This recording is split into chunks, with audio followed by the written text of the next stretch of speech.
Well, the John F. Kennedy Presidential Library in Boston is the best presidential library in the country, completed in 1979. It became the model that all subsequent presidential libraries aspired to. And today, Donald Trump closed the John F. Kennedy Presidential Library. Presidential libraries are quasi-government operations that fall under the jurisdiction of the National Archives. The John F. Kennedy Library has federal employees. John F. Kennedy Library Foundation put out a statement today saying that the sudden closing of the library today was forced, quote, by the sudden dismissal of federal employees. Elon Musk and Donald Trump were not asked about that on Fox Tonight. Today, Elon Musk and Donald Trump decided to close the presidential library of the assassinated President John Fitzgerald Kennedy, who was a Democrat. The Nixon Library was open all day today in Yorba Linda, California. Richard Nixon is the only president who was forced to resign the presidency when he was facing accusations of criminal misconduct in the Oval Office, crimes committed in the Oval Office that would have gotten him impeached and removed from office and possibly prosecuted and convicted of federal crimes. A month after the criminally corrupt Richard Nixon resigned the presidency, his vice president, who became president, Republican Gerald Ford, pardoned Richard Nixon. And today, the only criminally pardoned president of the United States continued to be memorialized all day by his presidential library, which Donald Trump did not close down. The Reagan Library in California also stayed open today. Ronald Reagan was a two-term Republican president. And so that is the country you live in tonight. It is a country you have never lived in before. It was unthinkable until the most uncouth president in history took office, Donald Trump, a man consumed by petty and permanent jealousies. Another day, another principled resignation letter in Donald Trump's Department of Justice, this time written by a career federal prosecutor in Washington, who was ordered to cross a line that she refused to cross. The chief of the criminal division of the U.S. Attorney's Office in Washington, D.C., Denise Chung, resigned today after refusing to lie about an investigation and put that lie in writing so that the Trump Justice Department could illegally, in her view, seize banking records. Denise Chung is a 1995 graduate of Harvard Law School. She has spent the last 24 years as a prosecutor in the Justice Department, beginning her service under the Republican President George W. Bush and continuing under every president until today. Like the principled resignation letter written last week by the acting U.S. Attorney in Manhattan, Danielle Sassoon, today's resignation letter specifies exactly how far the Trump team in the Justice Department tried to push Denise Chung.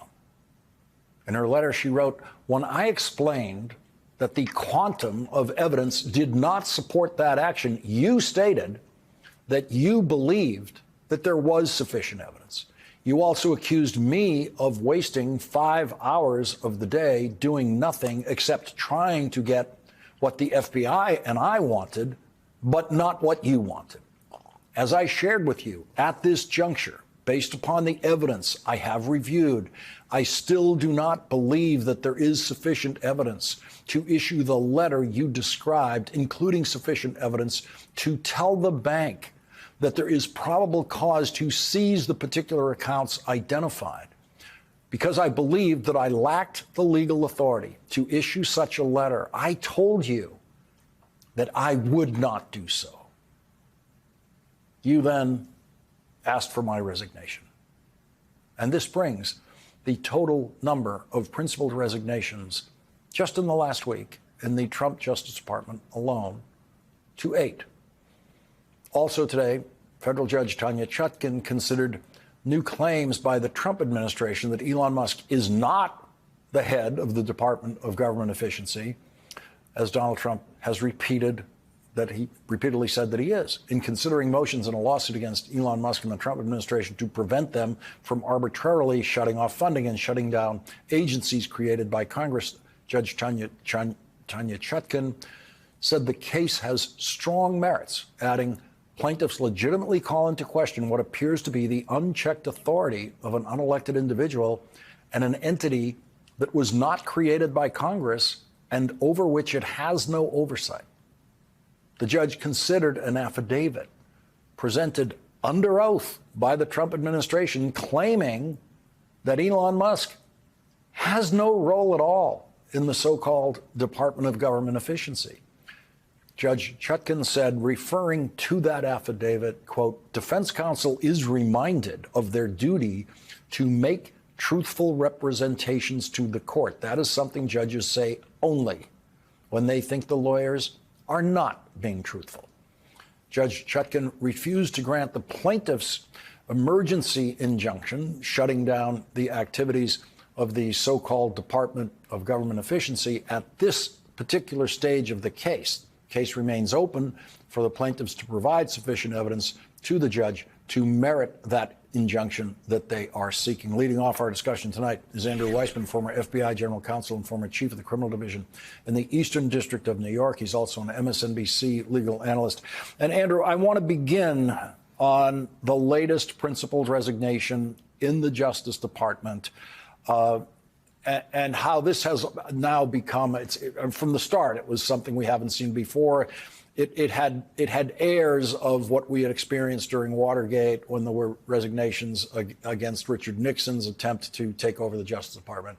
But today took us to yet another level. So let me just make sure I put this in context.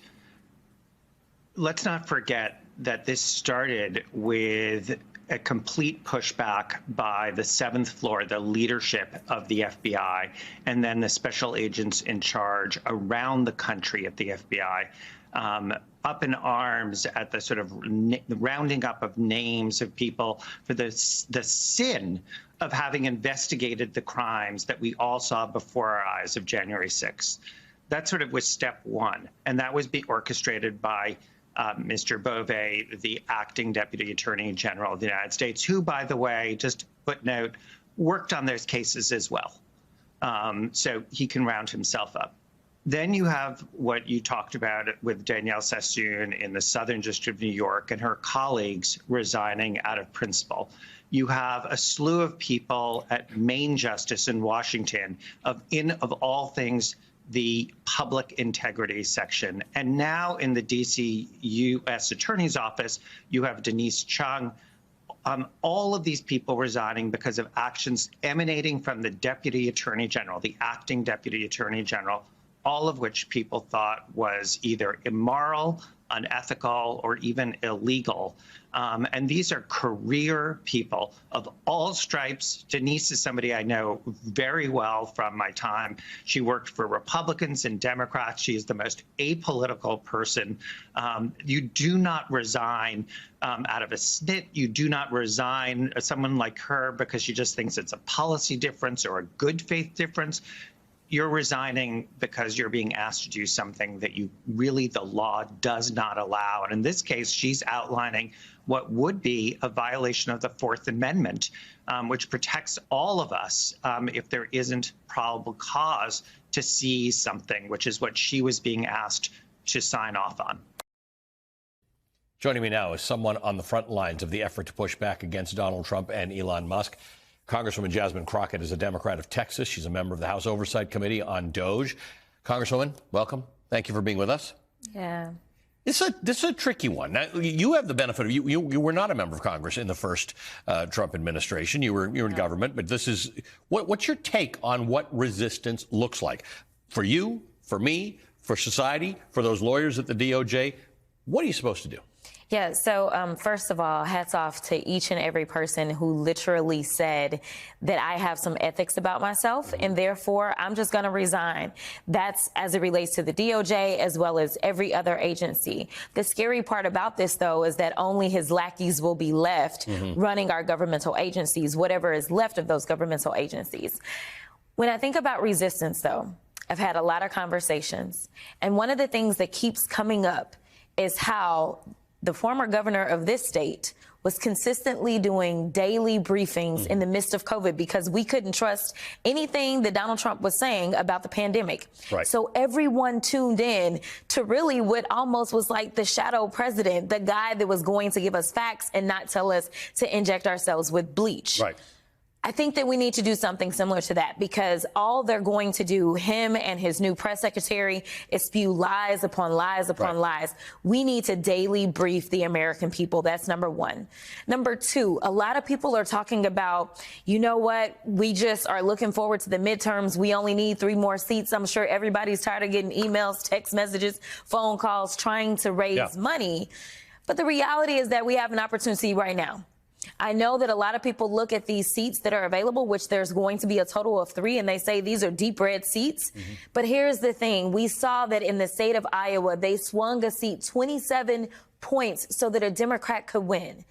I say we have nothing to lose. We need to go out. We need to talk to those people that finally understand that the only mission that Donald Trump has is making sure that he can line his pockets, line Elon's pockets, and any other billionaire, all at our expense. It's not just going to be the people you dislike that are going to miss out on their Medicare, Medicaid, or their Social Security. Or down in the state of Florida, where 2 of these seats are, they are talking about getting rid of FEMA. It is time to wake up, and it doesn't mean that you're a Democrat if you vote Democratically. So this is where I want to get to. Who's the audience to swing some of these states? Is it progressives who understand that their priorities are being crushed, or is it people who voted Republican to whom you say, you didn't vote for this, did you? Exactly. You didn't vote for Elon Musk and a guy named Big Balls to have your documentation. Yeah. How does that message get out there in a way that entire audience hears it? I think that you're right. Definitely the entire audience. I just don't know how many progressives exist in Matt Gaetz' former district, right? But I do think that there are farmers in that district, farmers that are concerned because they rely upon monies as it relates to USAID and other monies that are now being dismantled. And it means that you may lose your family farm. It may be bought up by a corporate organization. And so I think just having very real conversations, we've seen people who have talked about, well, we don't want you firing the people at the VA, or maybe it's somebody that has to fly all the time and they're concerned because we have a record number of planes literally falling out of the sky because he decided he was going to appoint some guy from Fox to be over transportation. But at the end of the day, there were those that never believed that we could end up with 2 senators in the state of Georgia, and we did.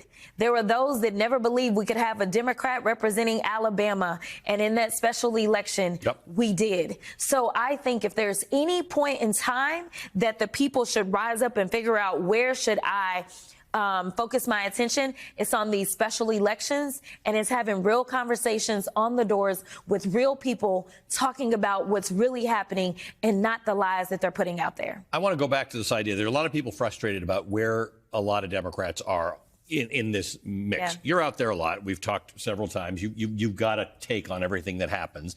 This concept about a daily briefing. It's we've talked about whether we should act more like a parliamentary system here, where the opposition's got a job to do every day, and you see them as often as you see a prime minister. What does that look like? Have you had this conversation with a lot of your colleagues about how this looks? I've been trying to work through it because I think when we compare it to what was happening in COVID, it was just one subject. Right. And for us as Democrats, we like to have experts. We don't just want to talk in mouth, right? And so it's a matter of how do we know what's coming to make sure that we've got the right expert on hand. But I think that it would be great if at least maybe every Friday we have a different attorney general or the same one that talks about the status of the cases, right? I think that there's things that we can do. We can just maybe decide on what days we're going to have transportation, and maybe we can pull on Secretary Buttigieg to come through and say, this is the day that I will pick up and I will talk about what's happening at FAA. I think we also have to start having some some field hearings. We've got to go into their territory. We've got to explain to people in rural America, the reason that you don't have hospitals is because of their policies. The reasons you're not going to have schools is because of their policies. The reason that you had access to more jobs, more health care, as well as the next level of farming was because Democrats were the ones that wanted to make sure that you could have broadband access. We've got to start having the conversations instead of just ceding the territory, because the reality is that right now they're trying to cut SNAP benefits. You know who uses more SNAP benefits than anybody else? It's rural America. It's not urban America. We have a story for every single person who's not a billionaire in this country, and it's time for us to tell it. So you had an interesting story, which I wasn't going to bring up because my parents watched this show, but you were involved in a hearing with Elon Musk about condoms. Right? Do you remember this whole? It wasn't with Elon.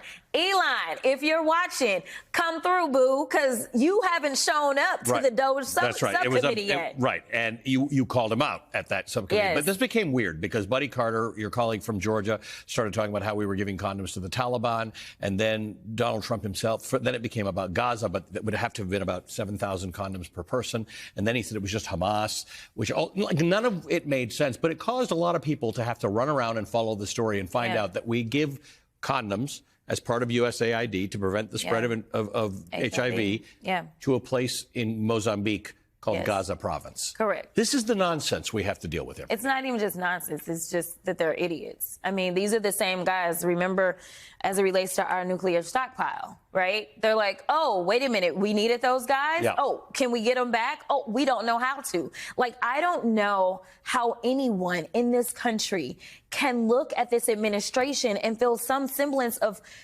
any type of confidence, right? And this is all at the same time. Like, Elon doesn't want us talking about the fact that he has received almost $1 billion worth of new contract money from the U.S. government in just 2 weeks. Yep. $400 million for Tesla and over $300 million for SpaceX. This is nothing more than a money grab. He's not out there trying to save money for the American people. That's not what he's doing. He's lining his pockets. And at the same time, he's outraging people who don't know exactly how we spend our money and how it benefits us to make sure that things like HIV and AIDS doesn't become the worldwide pandemic that it used to be. Yeah. Exactly. Same thing with everything else that we're dealing with, because now we know Ebola was found where? Here in New York. Yep. I mean, we need people that are experts, not idiots that play on Fox News or play on the internet. Part of the reason I think it's safe to say this is at least a wild card is because of how Trump has been talking about it.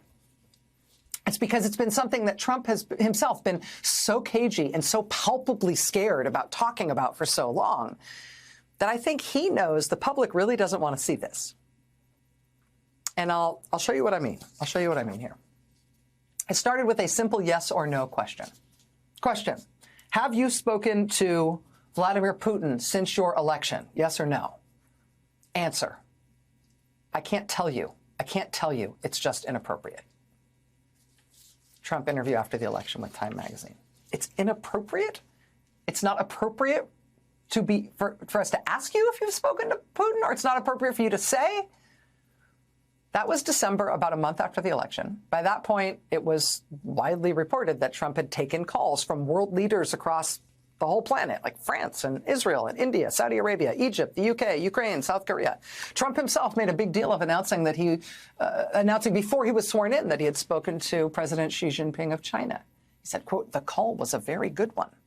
So he's bragging about and letting it be known about and sort of effusing about all of his calls with all of these foreign leaders all over the world, including very controversial ones like the president of communist China. But when you ask him if he talked to Putin, he says that's inappropriate. He doesn't want to talk about it. But, I said that was December. Maybe that was just something weird about being in the transition. Maybe once he took office, once he was officially president, he would find it more appropriate to issue some clarity on this issue. Let's ask him. When are you going to be talking to Vladimir Putin? Who? That was Inauguration Day, January 20th. Are you going to be talking to Vladimir Putin? Who? Vladimir who? Talking to what? Me? When are you going to be talking to Vladimir Putin? Who? Do you plan to meet President Putin, sir? I'll be meeting with President Putin. When do you plan? I don't know. I can't. It's being set up. When do you plan to speak to President Putin? Could be very soon. I don't know. I can't. It's being set up. Oh, that Vladimir Putin. Yeah. I can't. It's being set up. I'll be meeting with him. I can't say. It's being set up soon.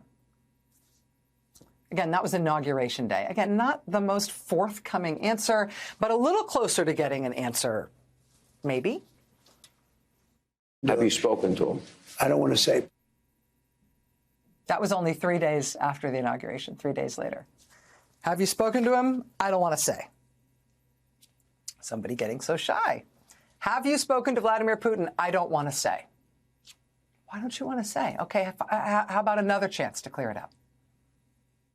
What's your update on your call with Vladimir Putin? Well, we'll be speaking. We are having discussions. Yes. Ongoing, already scheduled and ongoing? Already talking. Yes. So you've already spoken to Vladimir Putin? I don't want to say that. We will be speaking. We are already having discussions. So you've already spoken to Putin? I don't want to say that. I don't want to say? There's nothing that this man doesn't want to say. This man wants to say everything that has ever crossed his mind. He's the freest man in the world. But that I don't want to say. I can't say. It's not appropriate. That last clip takes us to the end of January. By the first week of this month, February, headline in the New York Post, exclusive. Trump reveals he's spoken with Putin by phone. No more Vladimir who, no more I don't want to say, no more how dare you ask me such an inappropriate question. Trump reveals he has spoken with Putin by phone. How many times have they spoken by phone, you might be asking? Quote, when asked how many times the two leaders have spoken, Trump said, quote, I'd better not say. Sir, can you tell us about your conversation with Vladimir Putin? I don't want to do that. You've been talking to Vladimir Putin. Are you trying to set up a meeting with him? Well, I can't tell you what I'm talking about. You can't? Aren't you the boss? We do not play a lot of video on this show of President Trump talking. You might have noticed that. We have this sort of mantra that we try to follow, which is watch what they do, not what they say, so we don't play a lot of tape of him talking. But every once in a while, I think it is worth the exception just to see that this is something that he talks about the way he talks about nothing else. This is something that he's palpably scared to say, or he feels constrained like he's not allowed to say. Why is he so scared of this one thing? When are you going to be talking to Vladimir Putin? Who? Have you talked to President Putin? No, I have not. You haven't talked to President Putin No, I have since not. you've been You elected? mean, well, I don't want to say that, but I haven't spoken to him recently. So you've spoken to President Putin since you've I been don't elected? want to say that. I don't want to say anything about that. Have you spoken to him? I don't want to say. So you've already spoken to Vladimir Putin I don't want to since... say that. Are you trying to set up a meeting with him? Well, I can't tell you what I'm talking about. Can you tell us about your conversation with Vladimir Putin? I don't want to do that. See, he really doesn't want to say. He really, really, really doesn't want to say. He can't say. Who tells you what you can and can't say? Today, of course, we had the U.S. Secretary of State, the National Security Advisor, and whatever that real estate guy's job is. We had this high-level delegation from the United States meet in Saudi Arabia with the Russian government ahead of what is promised to be a Trump meeting with Vladimir Putin very soon.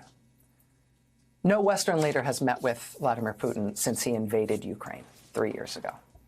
But the United States is not only apparently taking Russia's side now, changing sides in that war now, we're essentially changing sides in the world.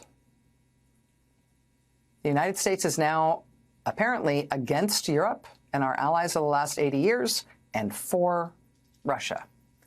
While the president repeatedly and eerily and in a very out-of-character way tells the American people he is not allowed to discuss that relationship or his communications with that leader. The political reality of this administration is going to be shaped by whether or not the people who oppose him strongly enough and effectively enough. The political reality of this administration and this presidency will be determined by also by whether the people who voted for him are horrified enough by what they have wrought that they regret it and are willing to act differently and to speak out about their regret.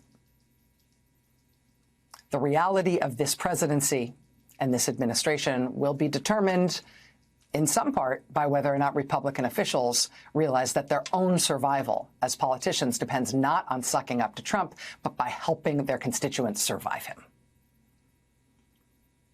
Strong evidence supporting all of those strikes against Trump so far, frankly. But this is one other thing to watch. If we really are now abandoning the free world and lining up instead with the world's dictatorships, and Trump is unwilling to even explain why, just watch. The American people are going to have some feelings about that, too. Just watch. And joining us now is former Maryland Governor Martin O'Malley. Most recently, though, he was the Social Security Commissioner under President Biden. That's exactly why I wanted to talk to him today. So, Governor, when we talk about DOJ accessing Social Security data, what's your understanding of what they want access to exactly? Oh, I'm not sure. I don't even think they know what they want exactly. I mean, every day. What kind of things could they get access to? Oh, what they could get access to is personal identifying information, yours, mine, where we live, what we've earned, what our benefits are, who we live with. I mean, all sorts of personal identifying information that is actually a crime to browse. In fact, when I was the commissioner, President Biden's commissioner of Social Security, if an employee was browsing personal identifying information without any claimant business purpose to it, that was a fireable offense, and frequently something that we would refer people to the Office of Inspector General for criminal prosecution. Of course, the co-presidents Musk and Trump have done away with the Inspector Generals of all of the agencies. So it's hard to say where that would be referred, but I'm not sure exactly what they want. But I do know is that according to reports, there were career civil servants who resigned rather than become accomplices in going through people's personal identifying information. Now, what they ultimately want to do with it, who the hell knows? I don't think they know. They have a bunch of, 19-year-old nitwits up there from DOJ that are rummaging around in personal data. What the end game is, I'm not really sure. It is already, Social Security is already the most efficient insurance corporation, private or public sector in America today. They operate with a 50-year low in staffing on less than 1% overhead. So who knows what they're up to? It can't be good. The White House is saying, and Garrett alluded to this, is that they're doing this to root out fraud. That's the reason that they're throwing out there. But there is an Inspector General report from 2023 that says improper payments are less than 1% of payouts. Internal estimates put it at about $72 billion over 8 years, so about $9 billion a year. It's significant, but it's actually a small percentage. Is that the real fraud? Like, what are they chasing here? I don't know exactly what they're chasing. When I was commissioner, we would gather the deputy commissioners around the same table, and every 2 weeks on an agile basis, we would look at what the biggest threats of fraud were and how we can deter, prevent, get in the way of that fraud. What we found when we were there, when I was there, is that the biggest threat was actually people who are trying to, steal people's identities in order to kind of hijack Mrs. Kaczynski's check and send it to a different bank account. So that was the biggest instance of fraud that we were looking at. It is a large agency, so any sort of overpayment, underpayment mistake can have large numbers to it. But as you pointed out yourself, the percentage compared to the size of the agency and the number of people who depend on Social Security as a lifeline is actually pretty small. In fact, unlike the Department of Defense, year in and year out, Social Security gets a clean audit from, last year, I think it was Ernst & Young who was hired to do the audit.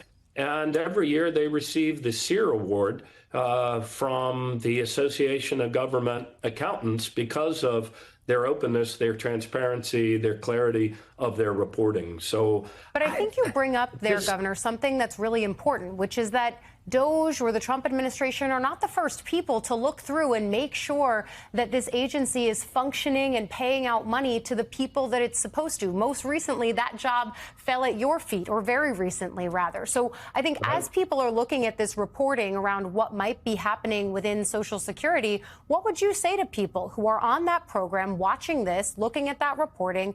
What should they do here, if anything? They being whom? The people that They work being there? people who are on Social Security. Oh, I think we should all be anybody who depends on Social Security, and there are many. I mean, half of all seniors living alone depend entirely on Social Security. So these guys are men and women from DOJ. I think they have no idea of how fragile this agency is. I mean, Social Security today serves more customers, active beneficiaries than ever because of baby boomers like me now being in the ranks of the retired. And yet, because of House Republican cuts, they are doing so with staffing that's already been reduced to a 50-year low. So the biggest threat to Social Security right now is that the co-presidents, Elon Musk and Donald Trump, drive 10,000 people out of the agency, and those benefit checks get interrupted. That's the greatest threat to Social Security now. The other stuff they spew out there about zombies getting checks and 200 million dead Americans getting checks, all total horse hockey. Not true. But what is true is that they can crater this agency. They can do it very quickly, and they have likely no idea how fragile this already depleted and overworked agency is. They're about to find out, though. NBC News has learned the Trump administration is preparing to fire hundreds of high-level employees within the Department of Homeland Security. Three sources familiar with the matter say the administration has a, quote, centralized plan and a list of people in high-level positions across every component of DHS who would be let go this week. The new firings would come in addition to hundreds of cuts that began across DHS on Friday night. Joining us now, NBC News Homeland Security correspondent Julia Ainsley. Julia, what more can you tell us about this? Well, Mika, this is separate from what we've been talking about with DOJ and the big push to try to really downsize the federal government. This is a list that was identified by the transition team and then the landing team of Trump loyalists who came into DHS. And they're looking even across ICE and CBP as Trump tries to make good on this campaign promise of mass deportations. What they want to do is take out high-level employees. We know Washington speak. They're called SES, Senior Executive Service. These are people in manager positions, policy people, strategy people who are coming up with how they're going to carry out the wishes of the administration in their career. Many of them served under the first Trump administration, served under Biden, and they're still here now. But it's anyone who isn't seen not only not obstinate, but someone who's not loyal to Trump. And if they haven't gone far enough to show that loyalty, a lot of these people could now be fired. We understand that they're across every component of DHS. How do they show their loyalty? Like, how do they assess this? If there's anything in a meeting where they feel like they're not on the same page, if there's any suspicion they may have leaked, even if it's just a confirmation of something pretty basic to the media. There are a number of ways that they've come up with this list. If they don't think that they've told their subordinates to carry out the plans and the wishes, these are now people on this target list. So talk about what the impact of that actually is within the agency, and what are the career folks telling you as they watch their counterparts or even themselves on the chopping block here? You know, I'm heard it's a really scary time, even for former people who stay in touch with their colleagues. They're told, look, I can't even have you on my phone records right now. There's such an insular place right now for people who want to keep their jobs and want to keep doing the jobs that they've been doing, and many times for, more than 10 years, even more than DHS has only been around since 2003, but a lot of people who really feel that they've devoted their careers to this and want to keep doing that. It's really similar to what we saw over the weekend, too, when immigration judges were fired. It doesn't seem to make sense when you want a big-scale deportation force in this country and you want more people out. Why would you get rid of the judges? Why would you get rid of people at ICE and CBP? But the idea here is they want short-term pain in order to have a long-term gain of putting people in these positions who they think will make the decisions they want. Yeah, and David, I wanted to follow up with what Annan was saying, but also draw it into this conversation where we're talking about effective leaders being fired. if they somehow don't pass some loyalty test. And again, the silence of other people that may have worked in that agency before not coming to their defense. I talked about generals, and General Mattis, can you imagine? Would have been unimaginable up until, a little less than a month ago, that you would have the chairman of the Joint Chiefs, one of the most highly decorated generals of our generation, sacrificing time and again for this country, getting his portrait taken down, getting his security removed from him when he's the #2 target, I think, right now for Iran because of the killing of Soleimani. And it's dead silence. I've heard nothing from General Mattis. I've heard nothing from other admirals. I've heard nothing, nothing collectively from a group of retired generals and admirals who you think would be the first people to come out and say, hey, this is a man who gave his adult life to protecting and defending this country, one of the highest ranked generals and one of the most decorated soldiers of our time, and yet just silence. Joe, as you said earlier, the silence is deafening when it comes to General Milley. I have asked senior military leaders, current and retired, if they wouldn't say something about this situation, and the answer is no.